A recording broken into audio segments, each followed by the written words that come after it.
आज हर एक स्टूडेंट के मन में एक बहुत बड़ा सवाल ये आता है कि टॉप करने के लिए, सफलता पाने के लिए, अच्छे मार्क्स पाने के लिए हमें कोचिंग की जरूरत होती है। और बहुत सारे बच्चे कोचिंग लेते भी हैं, लेकिन फिर भी उनके अंक नहीं आ पाते जिस तरह से वह चाहते हैं। आखिर वह कौन से कारण हैं कि कुछ बच्चे सेल्फ स्टडी के माध्यम से बोर्ड एग्जाम्स में अच्छा स्कोर करते हैं, अपने एग्जाम्स में अच्छा स्कोर करते हैं, वह जिस भी एग्जाम की तैयारी करते हैं, लेकिन कुछ ऐसे बच्चे हैं जो कोचिंग करने के बाद, हर सब्जेक्ट की कोचिंग लेने के बाद, इतना सारा समय, इतने सारे पैसे खर्च करने के बावजूद भी उनके मार्क्स नहीं आते और वह पास होने के लिए संघर्ष करते हैं।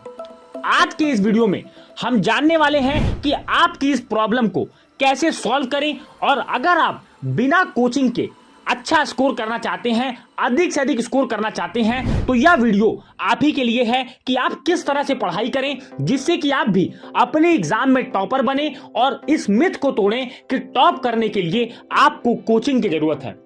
सबसे पहले जान लीजिए कि बहुत सारे बच्चे गलती क्या करते हैं कि वह हर सब्जेक्ट की एक्सपर्ट टीचरों से कोचिंग करते हैं, अलग अलग सब्जेक्ट्स अलग अलग कोचिंग में अलग अलग टीचर से पढ़ते हैं, जिससे कि उनका बहुत सारा टाइम चला जाता है। और जब वह आते हैं तो स्कूल कोचिंग करने के बाद उनके पास इतनी एनर्जी भी नहीं बचती कि वह ज्यादा से ज्यादा पढ़ाई को समय दे पाए, या फिर वह आते हैं तो थोड़ा सा इंटरटेनमेंट खोजते हैं, जिससे कि जब वो एक बार एंटरटेन होने लगते हैं तो उनका पढ़ाई की तरफ ध्यान नहीं जा पाता। इसी चीज को आपको नहीं करना है। अगर आपने डिसाइड किया है कि आपको बोर्ड एग्जाम्स में अच्छा स्कोर करना है, तो आपके लिए मैं बता दूं, आपका स्कूल सफिशिएंट है। आपको लेकिन अपने अंदर कुछ बदलाव करने हैं जिससे कि आप बिना कोचिंग के भी अच्छा स्कोर कर पाए। सबसे पहले जानिए कि देखिए, जो सबसे इंपॉर्टेंट कारण होता है जिससे हमारे मार्क्स नहीं आते, वह होता है लैक ऑफ इंटरनल मोटिवेशन। देखिए, मोटिवेटेड हर बच्चा रहता है। बोर्ड एग्जाम्स में कहीं ना कहीं हम सभी चैलेंज को एक्सेप्ट करते हैं कि हम अपने बोर्ड एग्जाम में अच्छा स्कोर करके अपने आप को प्रूव करेंगे, लेकिन कुछ बच्चे ऐसे होते हैं जो एक्सटर्नली मोटिवेटेड होते हैं, जिन्हें इंटरनली मोटिवेट करना होता है। और जब आप इंटरनली मोटिवेटेड होते हो तब आप अच्छा स्कोर करते हो, बजाय इसके कि आपने किसी की इंस्पिरेशनल वीडियो देखी, कोई भी ऐसी मूवी देखी जिसमें कम समय में सक्सेस मिल गई, वह देख करके आप बहुत दिन तक चल नहीं सकते। 2 दिन, 4 दिन, 5 दिन आप पढ़ोगे, लेकिन बोर्ड एग्जाम की जर्नी ही पूरे 1 साल की होती है। और इस जर्नी के दौरान आपको कंसिस्टेंट, रेगुलर और क्लियर माइंडसेट का होना बहुत जरूरी है। अगर आपके पास ये 3 चीजें हैं तो आप निश्चित रूप से सफल होने वाले हो। और मैं आपको बता दूं, आज के समय में कोई भी ऐसी चीज नहीं है जो आपको YouTube जैसे प्लेटफॉर्म पर फ्री अवेलेबल ना मिले। और अच्छा सा अच्छा कंटेंट, आपको अच्छे से अच्छे टीचर्स के वीडियोस, जो भी टॉपिक्स आपको नहीं समझ में आते, उन टॉपिक्स के सॉल्यूशन आपको YouTube पर बहुत अच्छे तरीके से मिलेंगे। जरूरत सिर्फ इस बात की है कि आप अपने टारगेट को फोकस में रखें। अपनी प्रॉब्लम्स को सॉल्व करने के लिए आप बहुत हद तक क्यूरियस हो, बहुत हद तक आपको ये लगे कि आपको अपनी प्रॉब्लम को जल्द से जल्द सॉल्व करना है, इसलिए क्योंकि आपको अपने एग्जाम में एक्सेल करना है, बहुत अच्छा स्कोर करना है। दूसरी बात यह रखनी है कि आपको कोचिंग अगर आप नहीं कर रहे हो तो मिनिमम से मिनिमम आपको 6 to 7 आवर्स, बिल्कुल एज अ बोर्ड स्टूडेंट यहां मैं जो बोल रहा हूं उसका मैं मीन करता हूं, आपको 6 to 7 आवर्स यहां पर सेल्फ स्टडी को डिवोट करना होगा।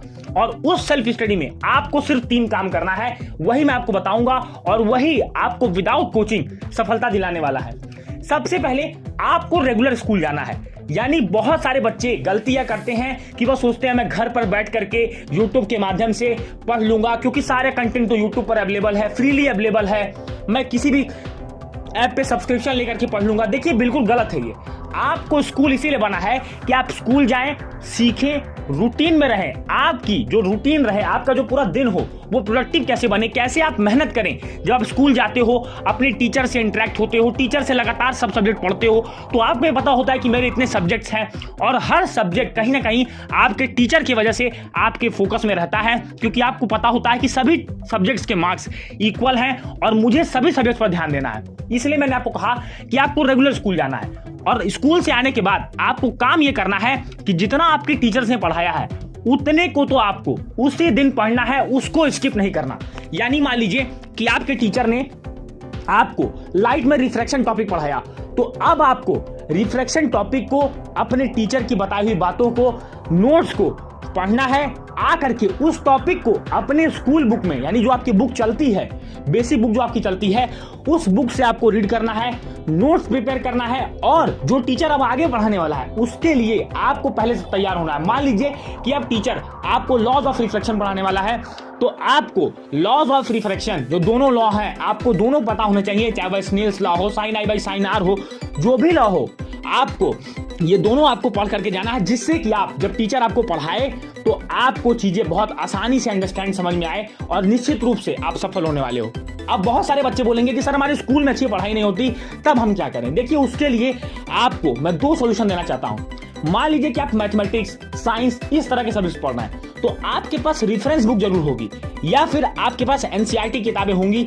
इनके एग्जाम्पल्स को पहले आप सॉल्व करें। कभी भी आप हमेशा अगर डिपेंडेंसी खत्म करना चाहते हैं तो अपनी बुक को रीड करें लाइन बाय लाइन, उसके एग्जाम्पल्स को सॉल्व करें, उस पर रिलेटेड, उसी पर बेसिस आपको क्वेश्चन सॉल्व करने हैं। जब आप खुद से परफेक्शन अचीव करोगे तो निश्चित रूप से आपको सफलता मिलेगी।